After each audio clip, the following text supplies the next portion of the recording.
Assalamualaikum warahmatullahi wabarakatuh. Perkenalkan, nama saya Muhammad Raihan. Saya dari kelas A.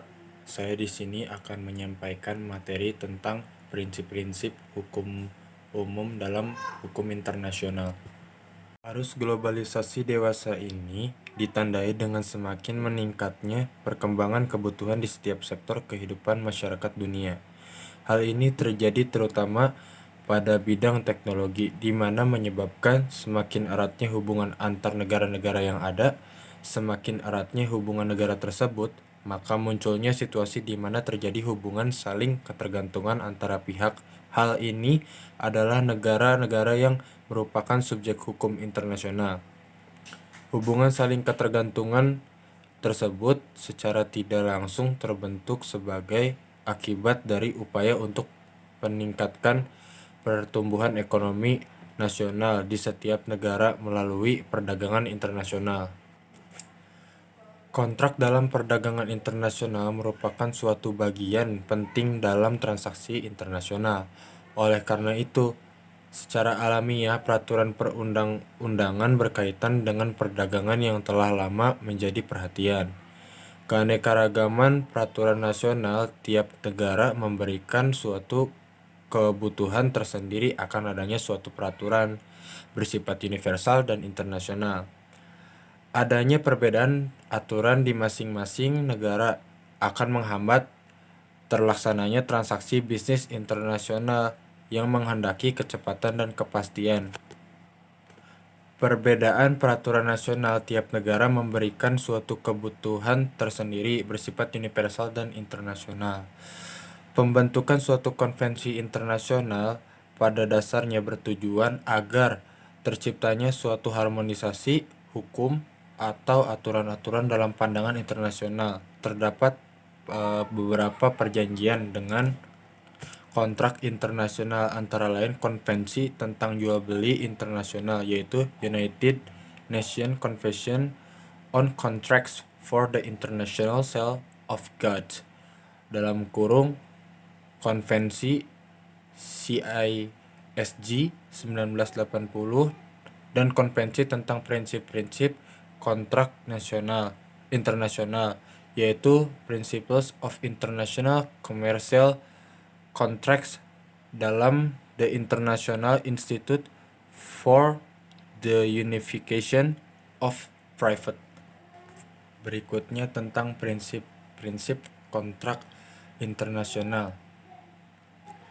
Prinsip-prinsip kontrak internasional UNITROIT ini merupakan sumber hukum kontrak internasional, dibuat sebagai upaya menciptakan suatu harmonisasi hukum dan aturan dalam perdagangan internasional, agar perbedaan suatu sistem hukum dengan sistem lainnya tidak menjadi hambatan bagi pihak dalam melakukan transaksi perdagangan internasional.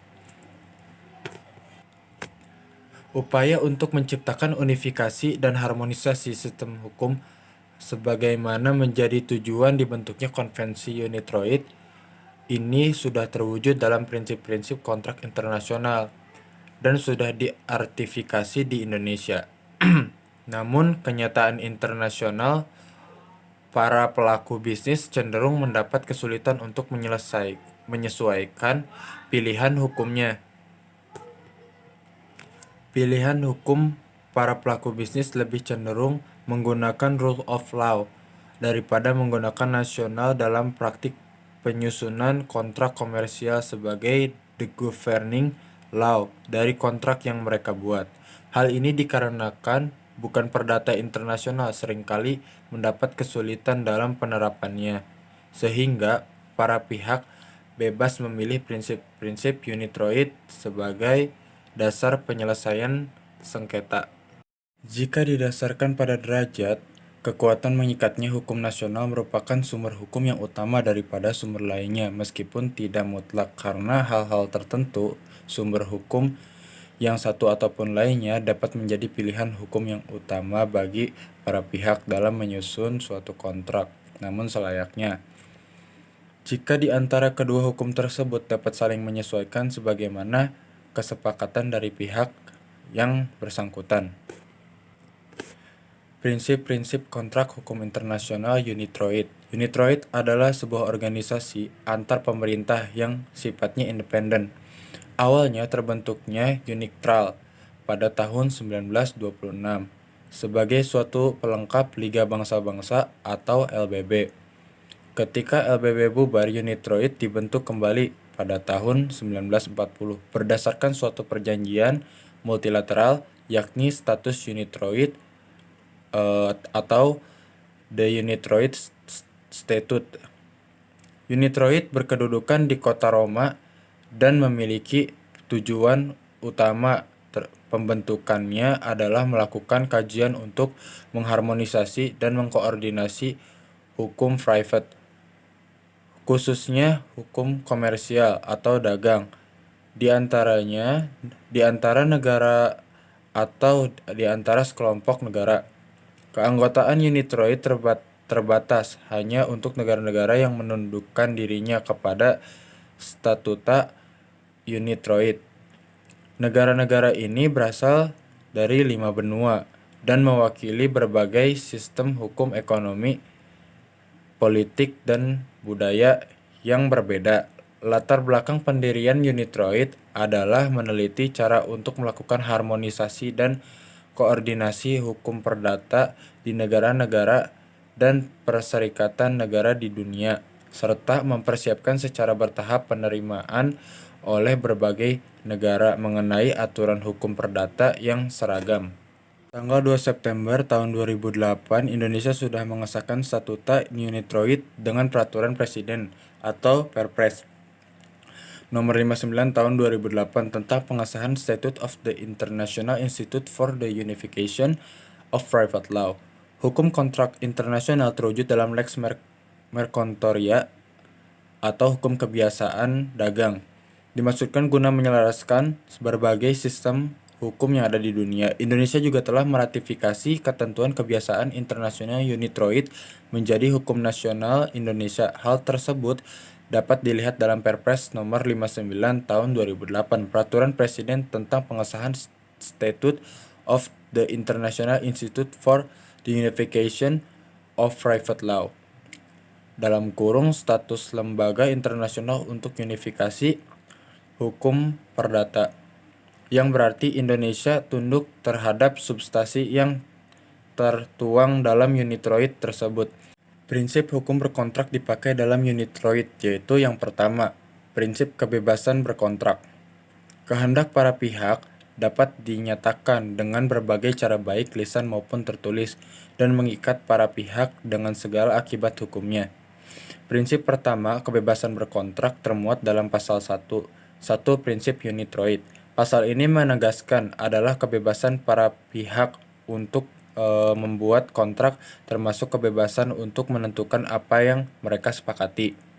Pasal ini menyatakan the parties are free to enter to a contract and determine its content. Kebebasan diwujudkan dalam 5 bentuk prinsip hukum, yaitu yang pertama, kebebasan menentukan isi kontrak. Yang kedua, kebebasan menentukan bentuk kontrak. Yang ketiga, kontrak mengikat sebagai undang-undang. Yang keempat, aturan memaksa atau mandatory rule sebagai pengecualian. Nomor 5, sifat internasional dan tujuan prinsip-prinsip UNITROIT yang harus diperhatikan dalam penafsiran kontrak. Ketiga, prinsip itikat baik atau good faith dan transaksi jujur atau fair dealing. Terdapat 3 unsur dalam prinsip itikat baik dan transaksi jujur, yaitu yang pertama, itikat baik dan transaksi jujur sebagai prinsip dasar yang melandasi kontrak. Yang kedua, prinsip itikat baik dan transaksi jujur dalam UPICCS ditekankan pada praktik perdagangan internasional. Yang ketiga, prinsip itikat baik dan transaksi jujur bersifat memaksa. Itikat baik adalah prinsip yang sebenarnya mencerminkan warna hukum Eropa dari UNITROIT. Prinsip ini termuat dalam pasal 1 7 yang menyatakan each party must act in accordance with good faith and fair dealing in international trade. Prinsip force majeure, prinsip penting force majeure atau keadaan memaksa. Dalam kurung juga kadang disebut keadaan kahar. Bunyi pengaturan artikel tersebut adalah rumusan yang umum termasuk dalam hukum nasional kita. Rumusan tersebut adalah yang pertama, peristiwa yang menyebabkan force majeure merupakan peristiwa yang di luar kemampuannya. Yang kedua, adanya peristiwa tersebut mewajibkan pihak yang mengalaminya untuk memberitahu pihak lainnya mengenai telah terjadinya force majeure. Materi selanjutnya, penerapan prinsip unitroid di Indonesia. Secara umum, prinsip-prinsip kontrak unitroid pada dasarnya memiliki kesamaan dengan prinsip-prinsip hukum kontrak yang berlaku di Indonesia, baik dalam tujuan pembentukannya maupun prinsip pengaturannya. Tujuan sama, yaitu bahwa kedua prinsip berlainan teritorial tersebut diciptakan sebagai upaya untuk memudahkan pihak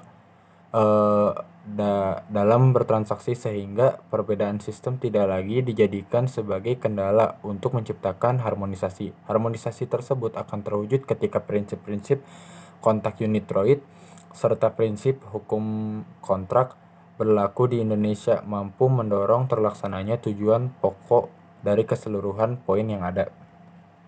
Dari aspek pengaturannya, antara prinsip unitroid dengan prinsip-prinsip hukum kontrak Indonesia memiliki banyak kesamaan. Yang pertama, adanya prinsip konsensualisme. Yang kedua, adanya prinsip kebebasan berkontrak. Yang ketiga, adanya prinsip itikat baik. Yang keempat, prinsip kepastian hukum. Konsekuensi dari pelaksanaan semua prinsip di atas pada akhirnya akan bermuara pada suatu teori Geverzetting yang intinya adalah sebuah konsekuensi akhir yang harus diterima oleh adanya akibat dilaksanakannya suatu kehendak membuat kontrak. Keuntungannya ataupun kerugian yang ditimbulkan itu sudah menjadi tanggung jawabnya para pihak bersangkutan. Pelanggaran dari kesepakatan yang telah dibuat antara para pihak akan menimbulkan kerugian yang wajib ditanggung jawab oleh pihak yang mendapatkan kerugian tersebut tanpa tuntutan kepada pihak lainnya. Pihak hukum digunakan sejak proses negosiasi pada tahap ini sudah tidak lagi dapat digunakan karena pada tahap ini adalah tahapan pencapaian hasil dari segala kontrak yang telah disepakati bersama di antara para pihak. Sekian pemaparan materi dari saya. Mohon maaf bila saya ada kesalahan. Terima kasih. Wassalamualaikum warahmatullahi wabarakatuh.